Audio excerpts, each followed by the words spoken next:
Okay, let's dive right into this explainer. Look, if you've ever spent hours, maybe even days, vividly imagining some massive goal, researching every single tiny detail, only to completely freeze up when it's actually time to execute, well, this is exactly what you need to hear. Today, we're unpacking the absolutely fascinating psychology behind the paralyzed mind. Honestly, it's incredibly frustrating, isn't it? When your grand visions just don't translate into real-world action. Day after day, you look at your lack of external progress, and you kind of find yourself wondering, do I just lack the drive to succeed? Am I just fundamentally lazy? Well, psychology completely reframes that problem. Society might be quick to label you as unmotivated, but science says something totally different. It turns out your brain's advanced processing power is actually working against you. You aren't lazy, you're just suffering from a specific set of cognitive processing errors, and we're gonna fix those right now. To do that, we're going to systematically diagnose the 5 psychological mechanisms causing this paralysis: trapped in the mind, the abstract trap, the motivation fallacy, the boredom threshold, the illusion of time, and finally, taking action today. Let's start with Section 1, Trapped in the Mind, Decoding Mental Simulation. So, your brain is constantly doing something psychologists call hyperconnectivity. It's basically like having 50 browser tabs open in your head at once. You see, you overthink not out of anxiety, but because your intellect naturally connects everything together. Your mind simply refuses to rest until it sees the complete, high-resolution picture. It literally demands total comprehension before acting. And because you constantly practice this deep cognitive reflection, questioning your instincts, analyzing every tiny detail, well, researching and planning actually start to feel like active work. But the harsh reality? Absolutely nothing physical is changing. The longer a goal stays locked up only in your mind, the more disconnected it becomes from real, tangible behavior. So the absolute crucial point here is that your treatment must be mechanical. You have to actively force that dream out of your head and into reality. How? By taking one physical action toward it every single day. Honestly, it doesn't matter how incredibly small it is, you just have to break that endless cycle of mental simulation. Moving on to Section 2, the abstract trap, the problem with big ideas. Because you love deep concepts, you might set these massive goals like, I want success, or I want total financial freedom.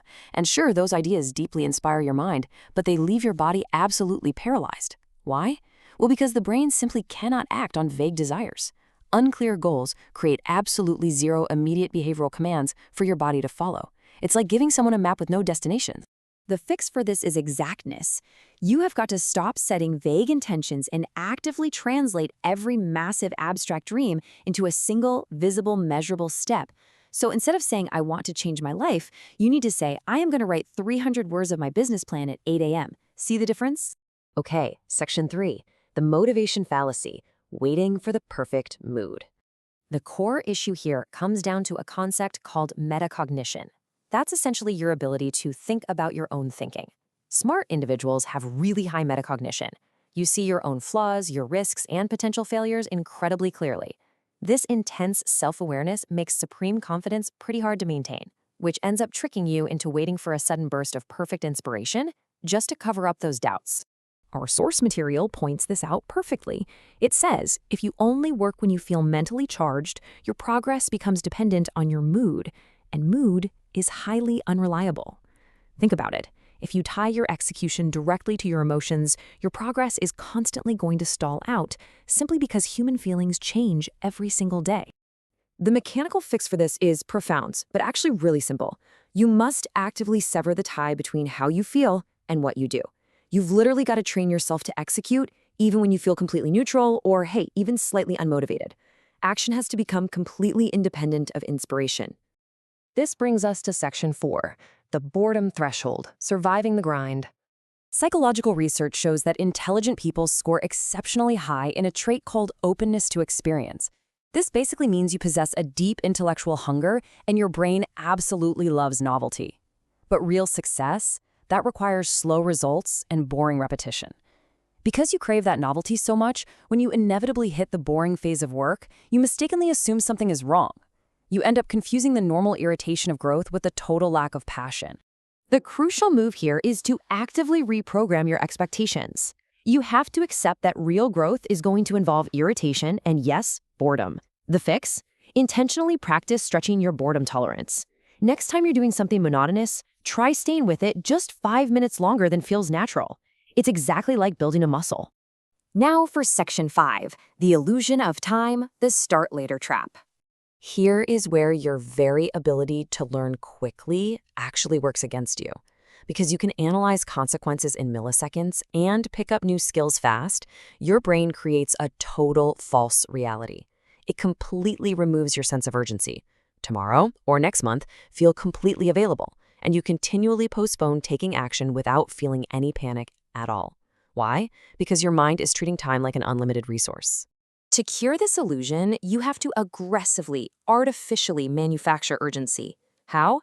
By creating strict personal deadlines that attach a real, painful cost to doing nothing.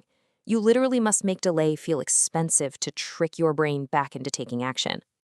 Finally, Section 6, taking action today, restructuring the mind. I really want you to remember this. Stop judging yourself for overthinking. You are not lazy, and you definitely aren't broken. Your intellect is a massive, incredible asset. It simply requires these specific mechanical structures we've discussed today to successfully bridge the gap between your rich inner world of dreaming and the external world of doing. So I'm going to leave you with this final thought to consider. Instead of waiting around for the perfect moment, the perfect plan, or some limitless well of motivation, what is the single, small, physical, and visible action you are going to take right now, today, even if your mood is completely neutral?